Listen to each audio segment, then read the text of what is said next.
Buenos días a todos, soy María Leal de Plenio, os doy la bienvenida a todos y a todas a un jueves más del Cuidador. Hoy vamos a tratar el tema del trastornos de comportamiento y del humor de la enfermedad del Alzheimer y nuestro invitado hoy es Alberto Sánchez, psicólogo de la Fundación de Alzheimer España. Buenos días, Alberto. Hola, buenos días María, encantado. Y buenos días a todos y a todas y encantado de estar aquí de nuevas.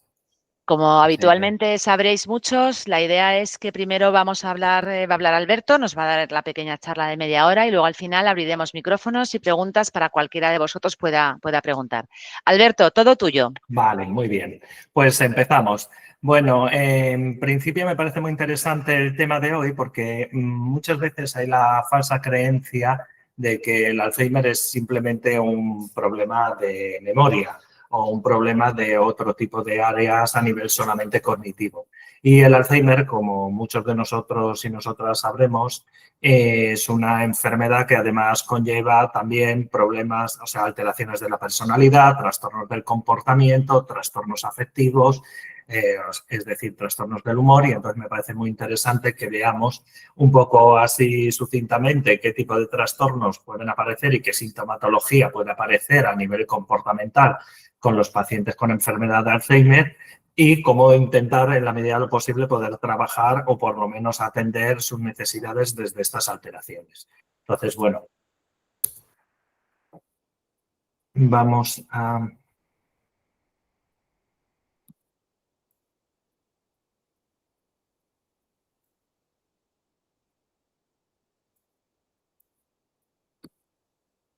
Creo que estáis viendo todos en pantalla la imagen de prevalencia e impacto. No, vemos la primera slide nada más, no has avanzado. Ok.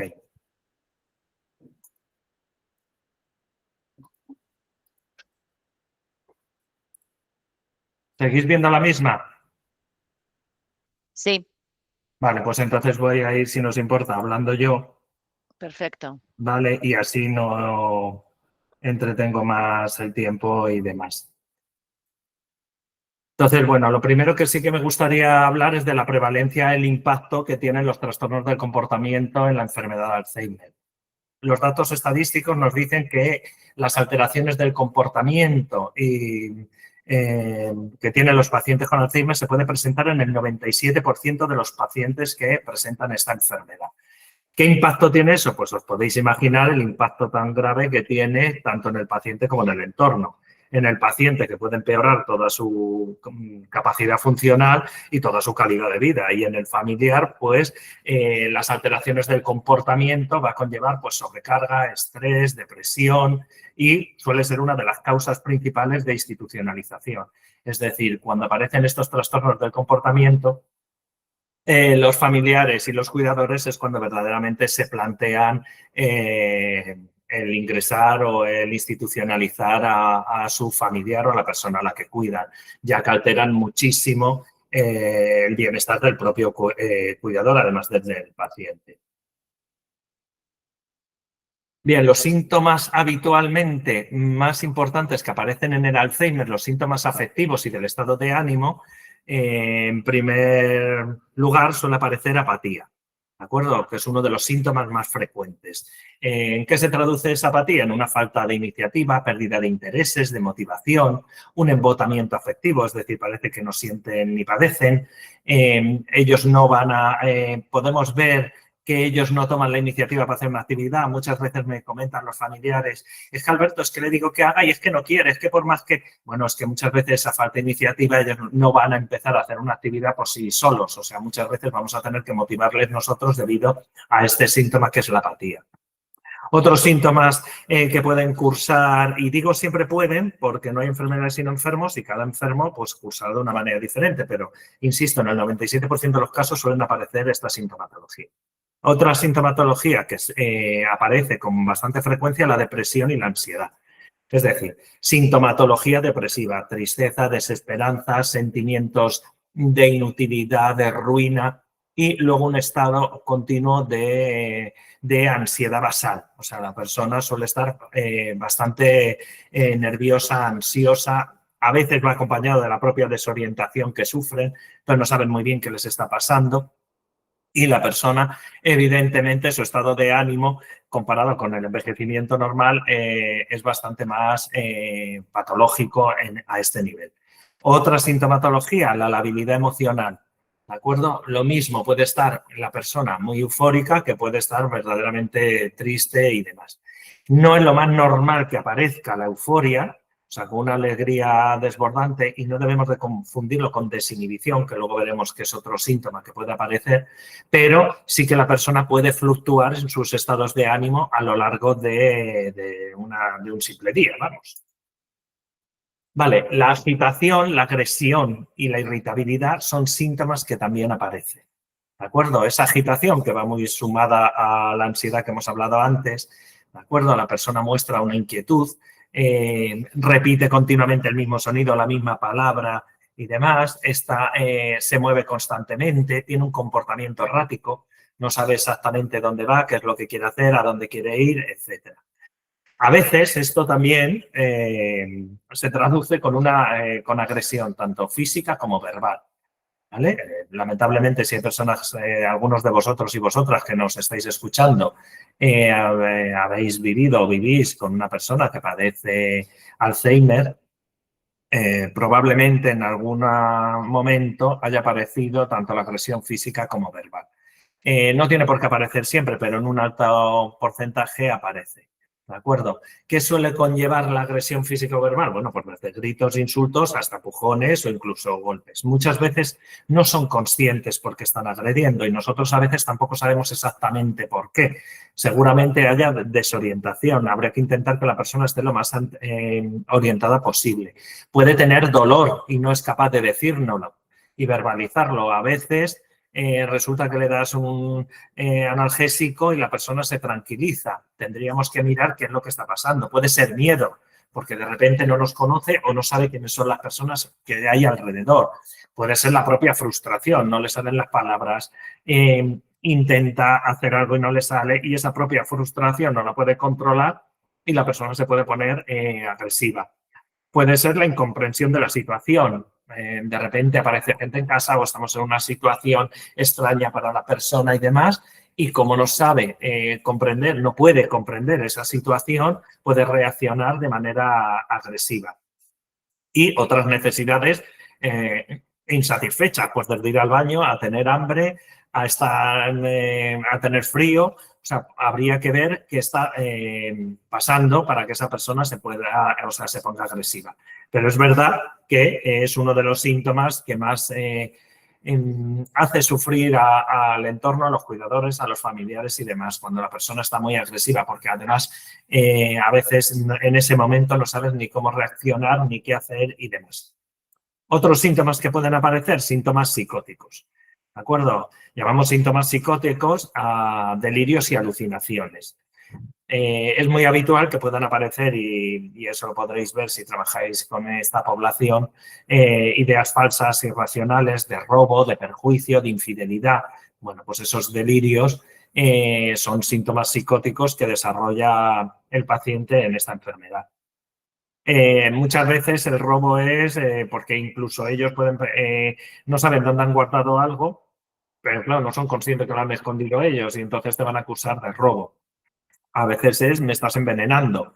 A veces es con la persona que viene a casa tú te quieres ir con esa persona o tienes un affair con esa persona y demás. Entonces, bueno, luego veremos qué podemos hacer en este tipo de situaciones. Que indudablemente cuando hay síntomas psicóticos, lo primero y principal en este caso sería acudir al médico, pero hay algo que hacer en mientras, que podamos manejar esta situación lo mejor posible. Las alucinaciones, que son alteraciones de la percepción, pues pueden ser visuales, auditivas, etcétera. Habitualmente, los más habituales son los falsos reconocimientos, que no sería una alucinación como tal, es decir, pensar que una persona es otra, ¿vale? Un falso reconocimiento o alucinaciones visuales del tipo, mira a las personas que están ahí, ha venido mi madre, su madre lo mismo lleva muerta 40 años. Entonces, pero la persona lo está viendo. Luego veremos que nosotros tenemos que en ningún caso confrontar, porque la persona que está alucinando, no solo en esta patología, si fuera un cuadro psicótico y demás, la persona que dice que está viendo lo que no está presente, evidentemente lo está viendo. ¿vale? Nosotros no lo vemos porque es una alteración de la percepción, pero la persona reacciona como si lo estuviera viendo como tal y lo ve. Vale, aparecen también trastornos de la actividad motora y del sueño. Por ejemplo, y es muy común verlo, el vagabundeo, la deambulación errática, ¿de acuerdo? Caminar sin rumbo y tampoco muchas veces sabemos cuál es la causa, porque no nos lo pueden decir. A veces están buscando algo, a veces están aburridos, a veces están desorientados. Luego veremos qué podemos hacer para reconducir este vagabundeo, ¿de acuerdo? Que a veces puede ser simplemente dejar a la persona que continúe caminando porque no hay ningún peligro y está caminando por la casa y tampoco le está generando mucha ansiedad, o verdaderamente si hay un peligro, si dejamos que el vagabundeo vaya por donde quiera sin tener ningún tipo de limitación. Las alteraciones del ciclo sueño-vigilia, ¿vale? Es decir, el insomnio, por ejemplo, o la inversión del ciclo, es decir, la persona duerme de día y está despierta de noche, o el insomnio directamente hace pequeños sueños a lo largo de las 24 horas, pero realmente no duerme por la noche.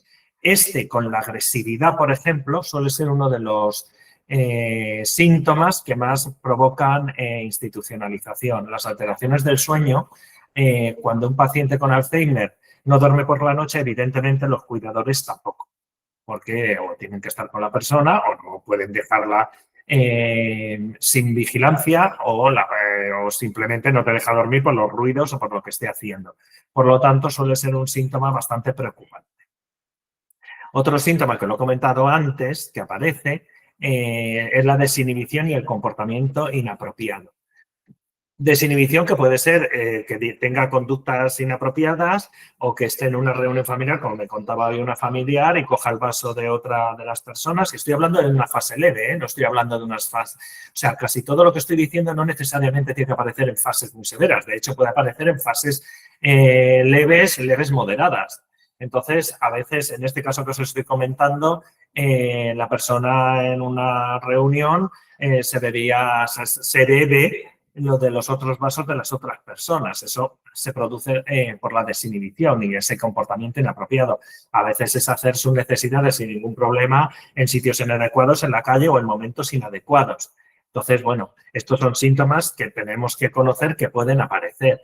El hecho de que tengamos la formación suficiente para saber que todos estos síntomas pueden aparecer, por lo menos nos pone sobre aviso y podemos aumentar o agrandar nuestra información sobre cómo actuar ante todos estos síntomas. Porque, como estáis viendo, no solamente el Alzheimer son síntomas de la orientación, del razonamiento, del lenguaje. Estáis viendo que hay muchísima más sintomatología con la que nos podemos enfrentar y que va a ser necesario que tengamos herramientas para poder manejar en la medida de lo posible estas situaciones, o por lo menos algunas de ellas, por lo menos prevenirlas, para que no se desencadenen o no ocurran. ¿Cuál es la etiología o los factores desencadenantes de todo esto? Bueno, hay muchas veces, sin duda ninguna, las bases neurobiológicas, es decir, las bases neuronales, ¿vale? Son las áreas cerebrales afectadas, o sea, de la propia neurodegeneración. Cuando hablamos de Alzheimer, estamos hablando de una enfermedad neurodegenerativa progresiva e incurable. Esto quiere decir que las propias áreas que se vayan afectando a nivel neuronal, por ejemplo, el lóbulo frontal, el lóbulo temporal, etcétera, de mi cerebro, evidentemente eso va a conllevar que puedan aparecer algunas de las alteraciones que estoy nombrando o no. ¿De acuerdo? Entonces, primera de las causas desencadenantes será, hay que tener en cuenta el propio proceso y el propio progreso de la enfermedad. Otros factores predisponentes que pueden favorecer la aparición de todo este tipo de sintomatología, o al menos alguna de ellas. Bueno, no se nos puede olvidar la personalidad premórbida que tuviera la persona, es decir, la personalidad del paciente que tiene enfermedad de Alzheimer anterior a la propia enfermedad puede desencadenar o puede que se haga presente sintomatología, alguna de las sintomatologías de las que estamos hablando. Bueno, por ejemplo, enfermedades psiquiátricas previas que tuviera la persona, que la persona ya tuviera, además, anteriormente un cuadro depresivo mayor con síntomas psicóticos, brotes psicóticos, una esquizofrenia, un trastorno de personalidad X, el que sea. Todo eso puede ser un factor predisponente para que una vez que desarrolla una enfermedad neurodegenerativa como es el Alzheimer, puedan aparecer sintomatología comportamental, desde deambulación, agresividad, a desinhibición, etcétera. Sí que esa parte tenemos que tenerla en cuenta.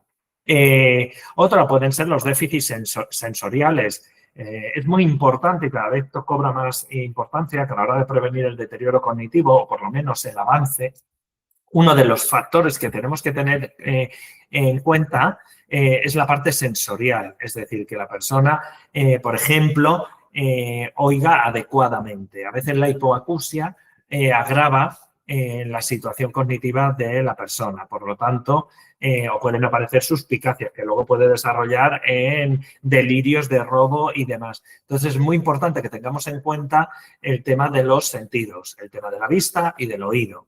¿De acuerdo? Entonces, sí es importante que la persona vea adecuadamente, sí, o sea, por lo tanto, lo digo porque hay veces que, bueno, pues ya está en un estado que para que unas gafas se les va a romper o pues se pueden perder, o los audífonos, que además los audífonos es un tema, por ejemplo, en las instituciones, pues que a veces se pierden, se rompen y es una ayuda técnica cara, es decir, es una prótesis auditiva, no es barata. Entonces, bueno, hay que tener cuidado con ese tema, pero es verdad que la hipoacusia puede dificultar y puede agravar la situación cognitiva de la persona y la comportamental, por supuesto.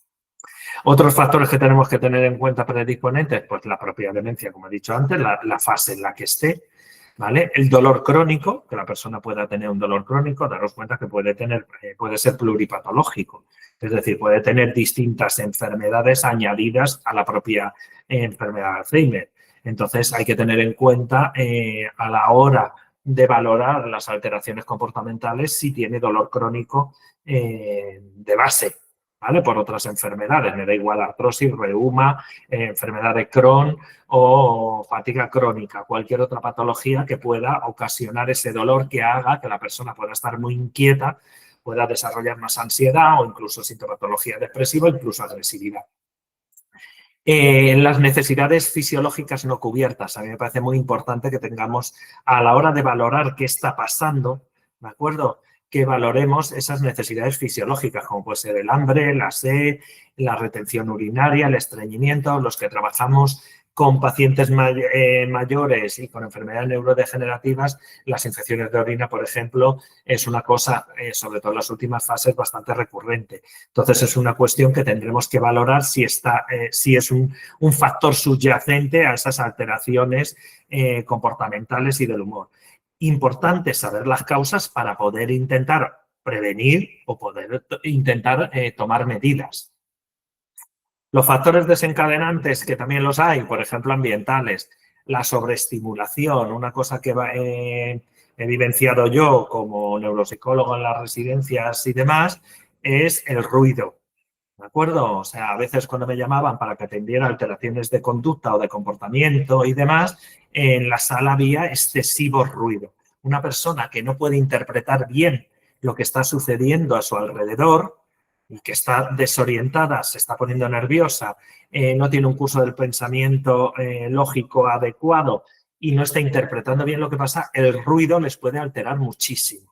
A veces está gritando, el personal está haciendo ruido con los cubiertos, con los platos, está la tele puesta. Hay otros usuarios en la institución que pueden estar también gritando.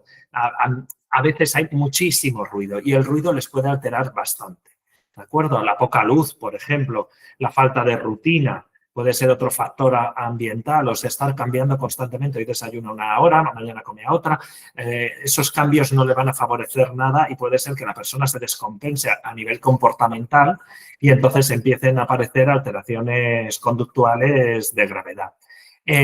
Un entorno desconocido, desestructurado. O sea, cambios no solo de la rutina, sino cambiarlos continuamente. Por ejemplo, que en una institución le cambien en un mes 4 veces a una persona que ya de por sí está desorientada, le cambien 4 veces de habitación o de compañera de habitación. Eso puede hacer que se desencadenen alteraciones comportamentales desde agresividad, gritos, deambulación, llanto incontrolado, etcétera. ¿Qué pasa? Que si eso no lo controlamos antes, lo más probable es que acabe se acaben tomando medidas como es medicar a la persona cuando realmente si hiciéramos un buen control estimular, lo mismo no era necesario esa intervención. Y luego hay factores del propio cuidador, ¿de acuerdo? Los propios cuidadores a veces sin querer desencadenan esas reacciones comportamentales inadecuadas. Pues, ¿por qué? Pues, por ejemplo, con una comunicación inadecuada. ¿Qué es una comunicación inadecuada? Por ejemplo, insistir constantemente. Bebe agua, bebe agua, bebe agua, bebe agua, bebe agua, bebe agua. Pongo un ejemplo. ¿De acuerdo? La insistencia constante sin ser lo suficientemente permeable y sensible a la información verbal y no verbal que me está dando el paciente. Es decir, la persona se está enfadando, me está contestando, se está resistiendo por negativismo, por lo que sea, y a veces es mejor dejar de insistir y luego intentarlo más adelante, pero esa insistencia es un factor del cuidador que puede desencadenar la propia alteración comportamental, la confrontación. O sea, enfrentarte y discutir no suele ser lo más aconsejable. ¿De acuerdo? O sea, confrontar o incluso, por ejemplo, una persona que tiene una alucinación y dice que hay dos señores que los está escuchando hablar o que la tele está hablando de ellos, del propio paciente, que a veces pasa, que el paciente dice que la tele habla de ellos o que se ven en un espejo y se ponen agresivos contra su propia imagen en el espejo. Bueno, pues ponerte a confrontar la realidad diciendo que eso no existe, que está en su cabeza y demás, lo único que suele pasar es que la persona se ponga más nerviosa, se enfade, te rebata, entendiendo que además no puede razonar exactamente igual que nosotros y entonces al final la persona se ponga muy agresiva y muy nerviosa. Así que confrontar no es lo mejor del mundo. Yo suelo decir que con las demencias no se discute, ¿vale? Es decir, no estás discutiendo con una persona que puede razonarlo todo exactamente igual que yo, que lo entiende todo, que está perfectamente orientada. Estamos razonando con una persona que tiene una enfermedad que le va a imposibilitar hacer un razonamiento lógico en la mayoría de los casos. Por lo tanto, confrontar puede ser un factor del cuidador que provoque las alteraciones del enfermo. Otro factor del cuidador es el tono de voz, ¿vale? Es decir, no suelen responder, igual que pasa con los ruidos. A los gritos no suelen responder muy bien, sobre todo cuando ya están alterados o cuando están muy desorientados. A veces nuestro tono de voz, aunque creamos que es calmado, como estamos muy nerviosos, estamos cansados, es agotador el cuidado a una persona con una enfermedad de Alzheimer y si tiene alteraciones, como estáis viendo, comportamentales, es muy complicado. Ese tono de voz a veces creemos que lo estamos controlando y no lo estamos controlando. Entonces, esa ansiedad, ese nerviosismo, esa impaciencia, ese agotamiento se lo vamos a transmitir. Y entonces, aunque solo sea por propio mimetismo afectivo o emocional, la persona va a quedar contagiada o va a responder de una manera aversiva, en este caso, una manera desmesurada, una manera agresiva. Y el estrés y la sobrecarga del cuidador que va a repercutir indudablemente en los cuidados que vaya a hacer. Ya veremos, es muy importante que los cuidadores tengan espacios de protección y de autocuidado. Y es muy importante que los cuidadores, sean familiares o no, pero los cuidadores pidan ayuda, ¿de acuerdo? Antes de llegar a una sobrecarga, a un síndrome del quemado, del cuidador quemado y demás, porque eso va a perjudicar en mi relación con la persona a la que cuido, en mi bienestar. Y, por supuesto, pueden aparecer síntomas de los que estamos hablando que muchas veces o algunas veces los podemos estar desencadenando nosotros mismos sin querer. ¿Cómo solemos evaluar todo este tipo de alteraciones? Pues el primer abordaje siempre de actuación ante alteraciones de conducta, siempre, bueno, es una exageración, pero en la mayoría de los casos siempre pasa por tratamiento no farmacológico. A veces se reclama, sobre todo en instituciones más que en domicilio, pues una pastilla, pues es que mejor darle una pastilla. Bueno, primero, eso mejor los neurólogos que yo, pero se puede explicar fácilmente que muchos de los medicamentos que la gente demanda o que considera que podría tranquilizarles, como pueden ser benzodiazepinas y demás, a veces no es el tratamiento más adecuado para la persona ni va a hacer el efecto deseado.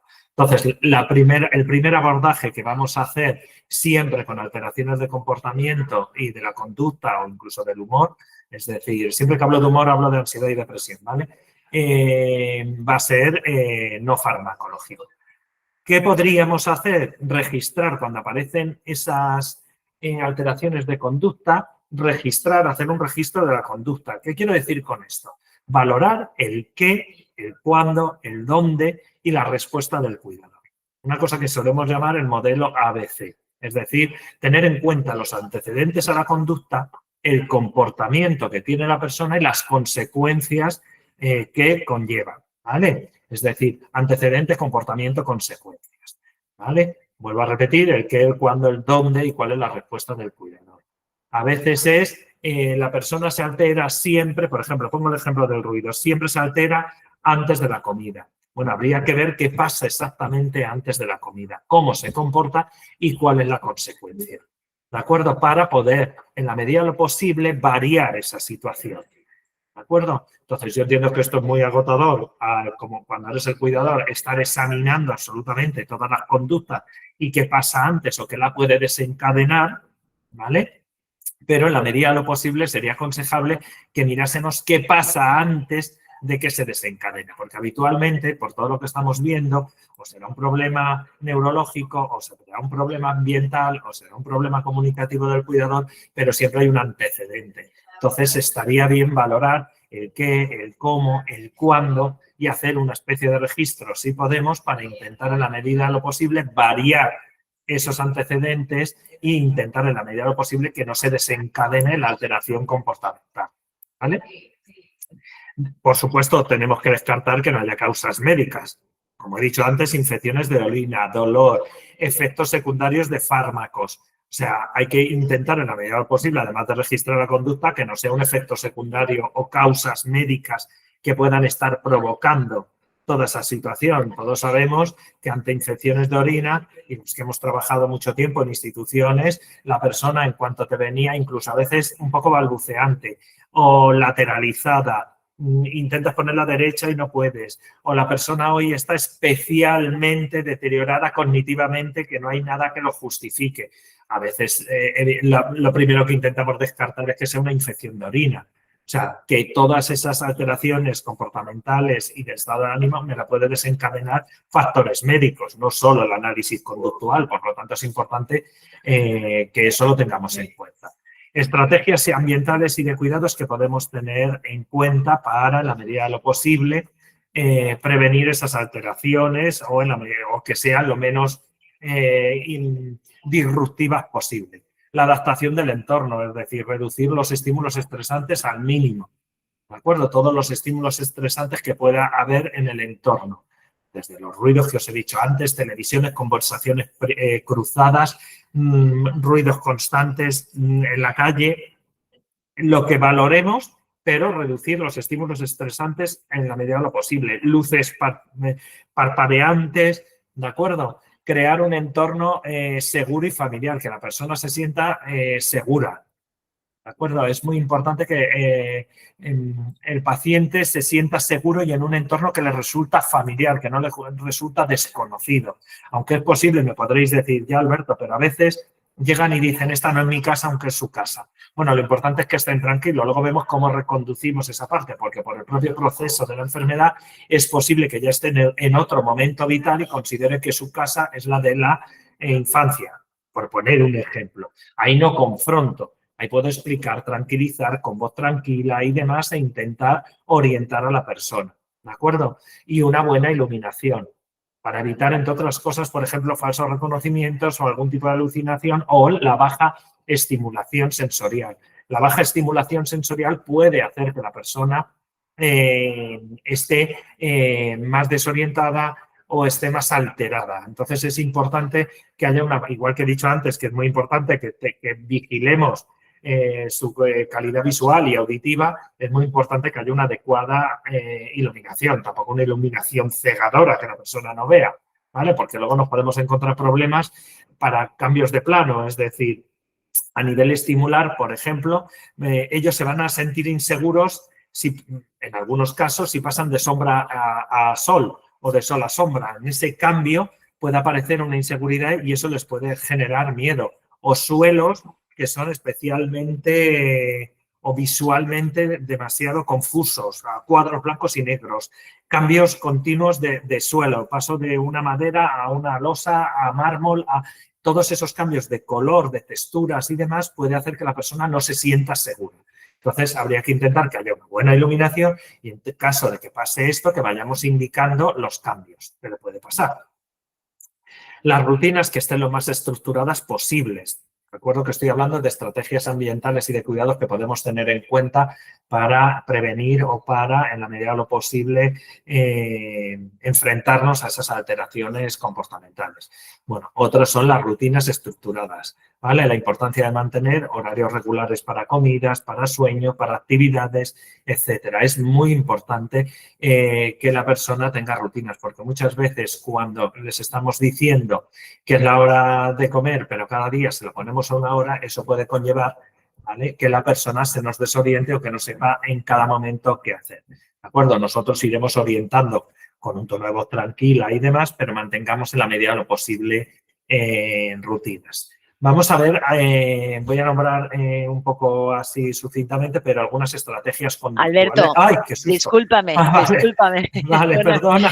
Nos estamos quedando ya casi sin tiempo. Vale, ¿vale? acabo. Hasta 5 minutillos para dejar un tiempo de preguntas que yo creo que es interesante. Vale. Discúlpame por el susto, estaba muy concentrado.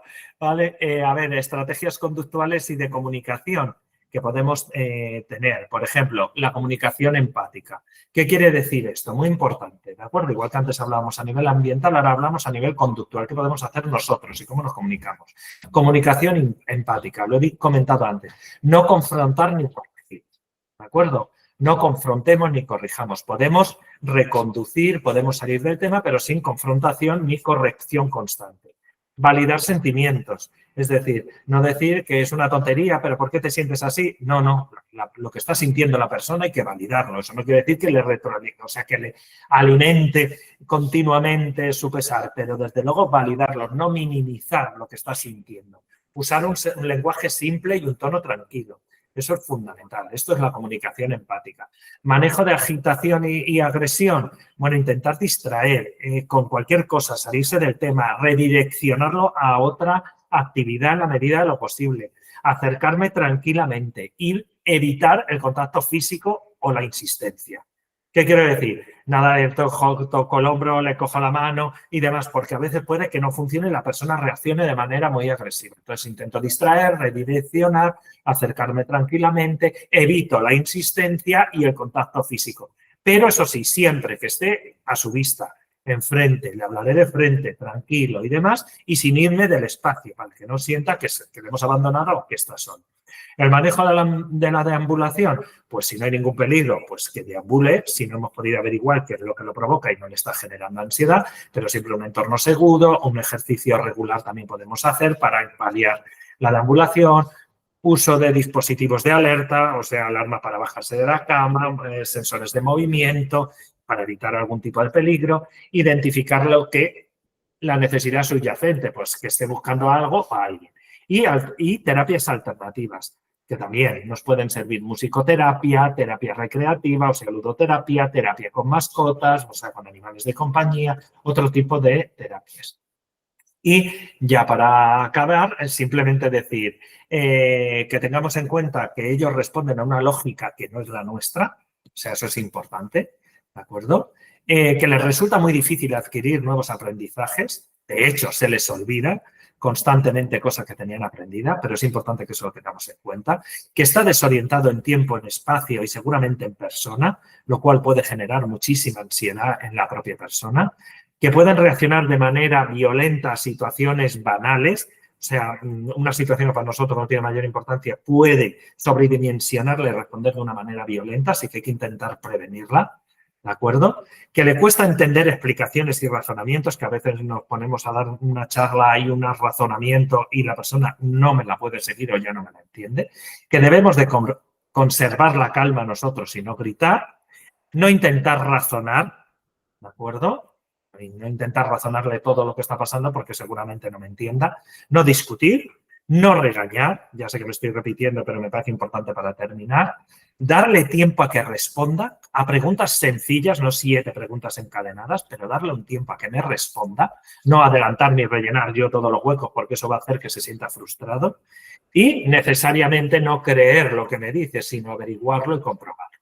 Y bueno, hasta aquí En principio podemos dejar un tiempo ya para preguntas. Lamento haber ido tan deprisa y demás, pero yo creo, y que no Muchas hayan gracias, podido ver, Alberto.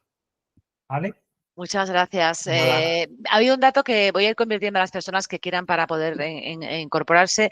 Un dato que me ha sorprendido es el 97% de los casos tienen alteraciones de comportamiento. Pueden tener alteraciones, sí, tienen alteraciones del comportamiento de los que he dicho.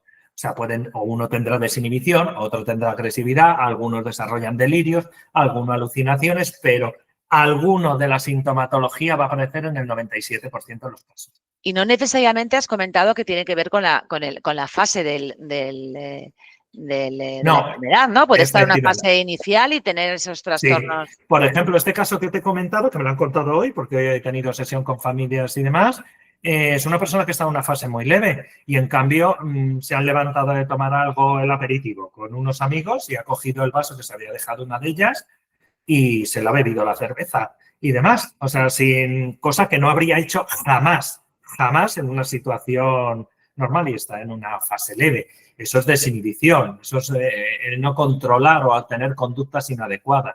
O sea, que cuando digo que el 97%, no todos, menos mal, sino alguno de esa sintomatología, porque sí que es importante que sepamos que esa sintomatología aparece, que no es solo un problema de memoria. Está claro, Alberto. Tenemos ya una primera pregunta en el chat. Podéis preguntar a través del chat o levantar la mano y os damos voz. Me preguntan, mi madre tiene 90 años y está en una fase inicial de demencia. En este momento la están valorando. Lo que más le preocupa últimamente es que se le está cayendo el pelo. Fíjate qué cosas. ¿Es normal que se produzca caída del cabello con una enfermedad de este tipo? Y aquí te Pues añado yo, o tiene que ver con la edad también, porque vale, claro, vale. Vale, en este caso, primero, creo que ha dicho su madre, ¿no? sí, madre, sí. Vale, bueno, primero dice con algún tipo de demencia, que puede ser Alzheimer o puede ser otra. Bien. Están valorando, pone. Vale, exacto. Me imagino que le estarán haciendo pruebas y demás. Vamos a ver, en principio yo no tengo ninguna base para decir que un tipo de alopecia aparezca por la demencia, ¿de acuerdo? Me suena más que pueda ser o bien por la edad o por un trastorno endocrino o por un trastorno capilar o por algún tratamiento que pueda tener ese efecto secundario. En caso de que verdaderamente sea un problema y que está perdiendo el pelo de una manera muy escandalosa y a la mujer le genera muchísimo malestar, yo consultaría con el médico de atención primaria para que busque la causa. Tampoco es normal que empiece a perder pelo de repente y esté perdiendo muchísima cantidad. Vale, más preguntas. Has hablado de la deambulación y has dicho una palabra que yo no sé lo que es, por eso te quería preguntar. Algo así como hipercusia. Hipoacusia. Perdón, hipoacusia, ¿qué es? Hipoacusia es disminución de la audición. Ah, vale, o ¿Vale? sea, que va unido también, o El sea, esto va prefijo. unido a la enfermedad, no Claro, claro. necesariamente a la edad, como yo digo, sino a la No, enfermedad.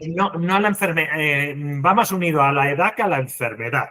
¿De acuerdo? La hipoacusia, igual que la presbicia, ¿vale? Es que en el propio proceso de envejecimiento, todos los que estamos aquí ahora mismo conectados, va a haber una serie de cambios en todo nuestro organismo, en todos nuestros sistemas corporales, entre ellos la audición y la visión. Yo estas gafas que llevo es por presbicia. ¿De acuerdo? No, no es patológico como tal, simplemente con el paso de los años, bueno, la hipoacusia también aparece por el paso de los años, a unos más y a unos menos. ¿Qué pasa? Que si tienes un déficit auditivo que no te lo provoca la demencia puede hacer que tú oigas, pero tu cerebro no interprete lo que oyes. Eso sí, pero sin ninguna hipoacusia. ¿De acuerdo? Pero la hipoacusia, lo que sí se sabe es que una persona que no oye bien, teniendo un deterioro cognitivo, ese aislamiento del medio, porque lo que va a hacer al no oír es estar aislado del medio, le perjudica porque no está estimulado. ¿De acuerdo? Entonces, eso es.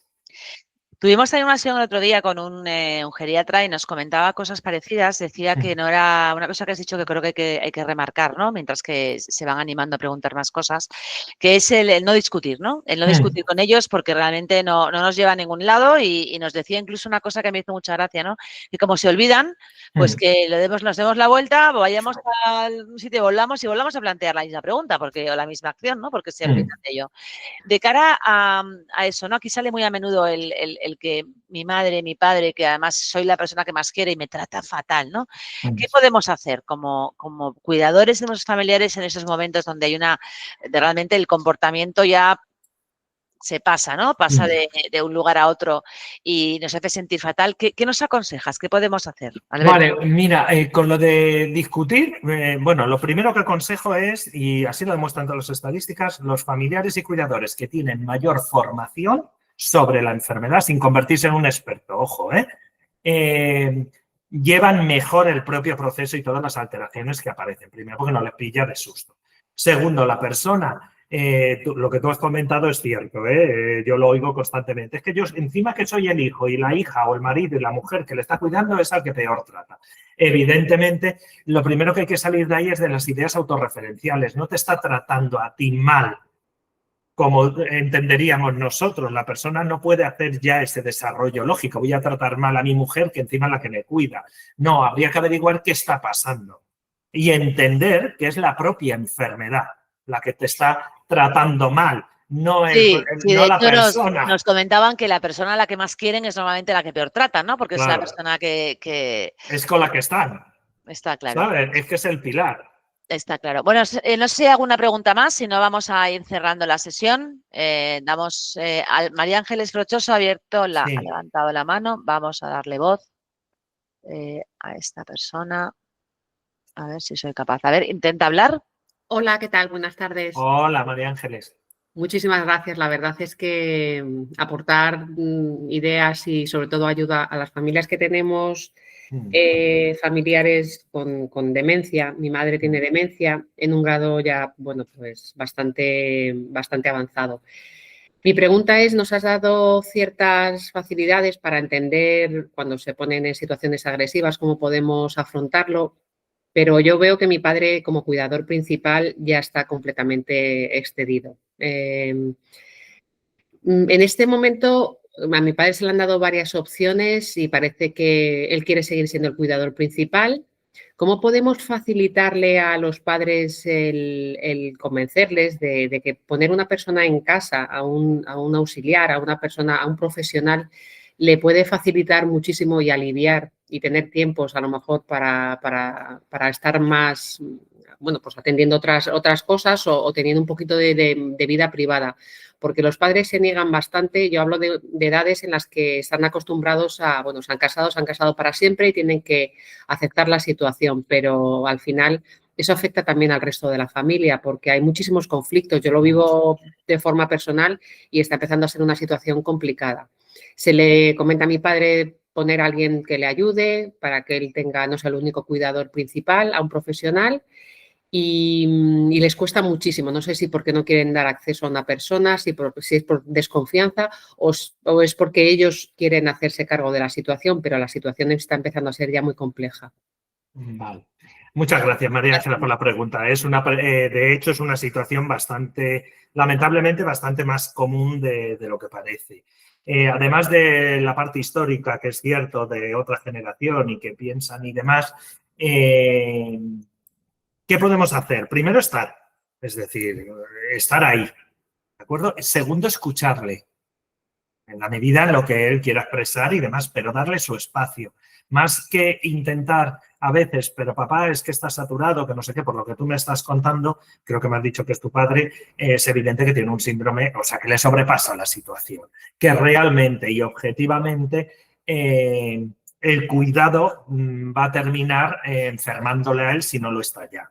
Bueno, quizá sin ningún tipo de directividad, pero sí habría que hacerle ver de alguna manera, ¿vale?, que si él que es el que más quiere cuidar a su mujer, si cae enfermo por el propio cuidado, por el estrés, por alteraciones del sueño, alteraciones gástricas, alteraciones, las que tenga, nerviosismo, falta de relaciones sociales, todo eso, tristeza, todo eso va a hacer que no pueda cuidarla. A veces es importante explicarles con todo el amor del mundo que lo que están haciendo está muy bien, es muy, bueno, pues muy reconocible hablo en términos de reconocimiento, ¿de acuerdo? Que es como para reconocerle el esfuerzo, el cariño, la entrega, pero que para poder seguir desarrollándolo y no llegar a otro momento más complicado para la propia persona, es necesario que se cuide, ¿de acuerdo? Y insistir sin ser insistente constantemente, pero ir abriendo pequeños parcelas para que él pueda expresarse y decirle, ¿y tú cómo te sientes? Más que lo que hay que hacer es meter a una persona porque tal, sino que, oye, que lo mismo lo hacéis y no funciona, pero en esta enfermedad la creatividad es una virtud. O sea, tanto para nosotros mismos como cuidadores, como para, por supuesto, con las alteraciones comportamentales de los pacientes. En tu caso, yo sí que le daría ese espacio, sí que haría una política de mínimos, es decir, si puedo, papá, vete a dar una vuelta y me quedo yo. Más que es que te viene bien, ¿no? Sin dar un poco de doctrina. Y luego el apoyo profesional. ¿De acuerdo? A mí me parece que quizá, en el caso de tu padre, porque veo muchos casos parecidos, necesitan, por lo menos, aunque sea una charla con un profesional, como puede ser un psicólogo y demás, que pueda darle un espacio que seguramente hable más de lo que hablará con vosotros, porque habrá un punto que también os estará intentando proteger porque considera que vosotros tenéis vuestra vida. Muchas gracias, María Ángeles. Recordaros que estas sesiones se hacen todos los últimos jueves de cada mes. El mes que viene, el último jueves en noviembre, también lo haremos, y que desde Plenio, si estáis aquí, es porque vuestras empresas invierten en el talento de sus organizaciones. Os podemos ofrecer servicios de asesoramiento en todo lo relacionado con los mayores, dependencia,